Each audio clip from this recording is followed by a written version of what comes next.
To replace the battery or circuit board on your capsule 2.0, you'll need to remove it from whatever flowtoy it's inside of.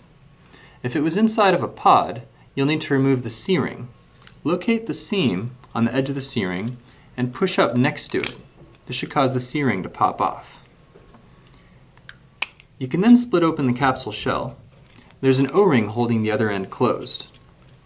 You can try to peel this O-ring off, or by splitting the shell part way and offsetting it a little bit, you can use that to kind of pry it off. We've included an extra O-ring in case you break the O-ring while doing this. Once you've separated the two halves of the shell, you'll have the battery and the circuit board. The circuit board is held inside the capsule shell at the four corners of the PCB. You can remove it by gripping the button board and kind of wiggling it out. Sometimes it comes out quite easily, and sometimes it's very firmly held.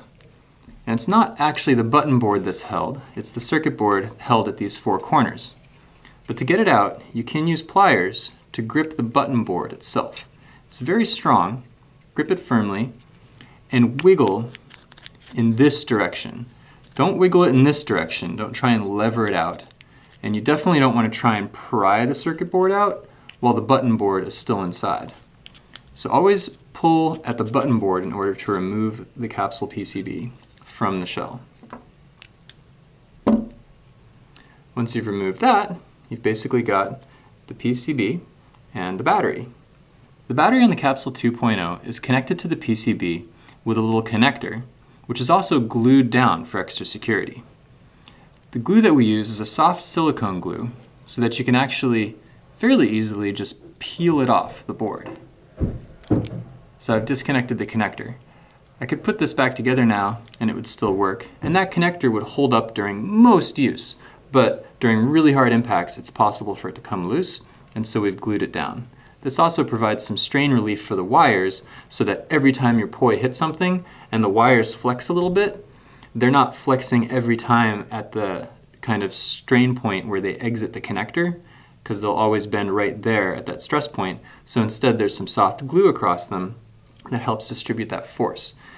Once you replace your battery or your circuit board, you're going to be adding glue to replicate that. So in this case, I'm replacing my battery. If you were replacing your circuit board, you would be swapping that out instead and keeping the same battery, basically the same thing. So now I'm going to clear away the extra glue that was on my circuit board, just so that I have room for some new glue. And I'm just using my thumbnail to kind of clear some of this away. You don't have to do a perfect job. See, there's still a bunch of glue on there. That's fine. Just get the big chunks out of the way. Now, the new battery connector should fit in place. You'll see there's kind of a bottom part that connects, and there's a top part that should stay on top. And that this connector is kind of unusual in that it pushes straight down, flat, on top of the connector. It doesn't slide in like most connectors do, so it's very different from the USB jack. So you're going to pop that down on top, and that should fit right in there and look flush on all sides. And then you're going to glue it in place. And we use a very soft silicone. We couldn't find the silicone in little tiny tubes, so you may be getting E6000. It's a much sturdier glue. It'll be a little bit harder to peel off if you have to do a replacement again, but totally works. We've done a few of them, and you just have to pull harder to peel it off than what you saw in the video just now. So when this comes, the end is sealed with a little metal cap, and you're going to use the cap of the glue to pierce that on the back side of the cap. And you want to pierce, give it a little twist, and some of that glue might pop out. I want to say, if you have a really nice table, you probably want to put down some paper or something to work on top of so that you don't damage your table. This glue is pretty aggressive and it'll really stick to things. So if you get it on anything, a great way to get it off is to just rub it until it dries and kind of peels off, but you want to get it off quickly before it has time to really bond, so don't leave it on any surface you care about. So now I'm going to apply this glue to the battery connector to reinforce it. And one of the things that you want to take care to do is get some of the glue under the wires.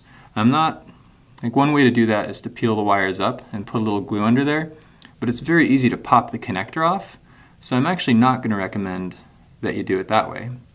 And instead, kind of leave the battery hanging off the side like this, and push the glue in from the top so that, oh, there's quite a bit of air in here, I'm noticing. So I'm going to squeeze, there we go, got some glue coming out. I'm going to squeeze that in there and kind of push from the top until it gets under the wires a little bit, and then go around the top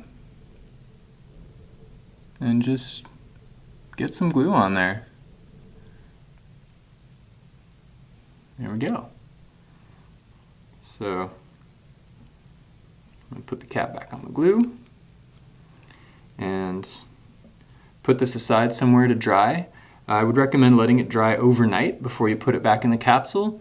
If you're really in a hurry, you can wait until it's dry to the touch, depending on how warm it is and how dry it is in the area that it's drying. That might take half an hour to a few hours before it's not going to just stick to things, and also you don't want it to sag or droop. So leave it flat so that the glue doesn't kind of sag and slide off the board as it's drying, because you want it to dry just as you put it right there. And once that's dry, you put it back in your capsule and you'll be good to go. So once the glue has dried, you will take the bottom side of the capsule, and you can recognize that by the USB cutout. There's a large USB cutout on the top of the capsule, and the bottom just has a little notch cut out of it. And that is the side that the circuit board actually attaches to. So you put that in there with the button going out the buttonhole, and the USB jack lined up with that notch, and then just kind of push the PCB into place, and it should be flush with the edge of the plastic, so it should be going just below the plastic, not sticking up above it. Then take your battery and twist it into position so that the graphics are facing outward, and then you'll take the other half of the PCB and put that on top. Oh, I forgot one crucial step, which is to take the O-ring off all the way once you've split the shell in half. So now I can put the top of my shell back together, and if you're putting a leash in this end of the capsule, you can put the O-ring or leave the O-ring on your leash and then put the O-ring on once your leash is on. And if you had a C-ring, you can snap that back on. And you'll notice there's two kind of shoulders on the sides of the capsule shell that line up with the seams, and the C-ring has that shape inside it, so you're going to want to line that up. So the seam of the C-ring actually is perpendicular to the seams of the capsule shell. And then you are good to go.